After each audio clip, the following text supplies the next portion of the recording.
এই যে মাহফিলটার ভিতরে আমরা আইছি, কোনো আমল আমরা পছন্দ হয়েছে না, মনে করেন আল্লাহর কাছে মনে করেন একটা আমলও আমাদের পছন্দ হয় নাই, কিন্তু এই মাহফিলটারে যদি আল্লাহ পছন্দ করে নেয়, কিয়ামতের ময়দানে যখন আপনার হিসাব শুরু হইব, আপনারা যখন জাহান্নামের দিকে নেওয়ান শুরু করব, আপনি যদি কায়দা করে এই মাহফিলটার কথা কইতেন পারেন যে আল্লাহ ওই যে আপনার 23 তারিখ না, 24 তারিখ বলে 24শে এপ্রিল বুধবারে রাত্রে আমরা আকুবপুর মাদ্রাসার সামনে যে মাহফিল হয়েছিল, নাগাইশের ফিরসা হুজুর যে আইছিল, এই মাহফিলটার কথা আল্লাহ আপনার মনে আসেনি? আপনি জিজ্ঞাসেন আর কি হাসরের ময়দানে, কথা খেয়াল করে শুনতেছেন আপনারা?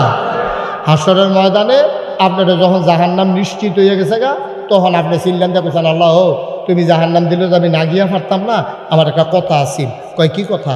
কয় যে ওই যে 24 তারিখ বুধবার নাগাইশের ফিরসা হুজুর আইছিল আকুবপুর মাদ্রাসার মাঠও, এই মাহফিলটার মধ্যে যে হুজুর ওয়াজ করছি, এই মাহফিলটার কথা তোমার মনে আছে না? তাহলে কোনো মনে থাকতো নাকি? এটা আমি ভিডিও করে রাখছি না বলে আল্লাহ তো ভিডিও ক্যাসেটটা কিন্তু সারোছেন।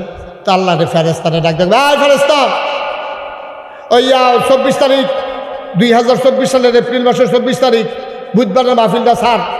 তখন যখন ভিডিওটা ছাড়বো আপনি বলবেন আল্লাহ কি দেখতে আছে? তো মাসাল্লাহ গরমের ভিতরে তো মানুষ খারাপ হয়েছে না, খালি কোন আর খেরা করানটা বোয়ান গেল না।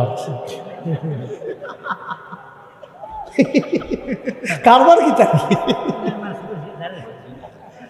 তারা দিছে, আমি সব ভোট কেন্দ্র দিয়ে খেলুই থাকে ভোট না দিয়া, তো আপনার খবর আছে।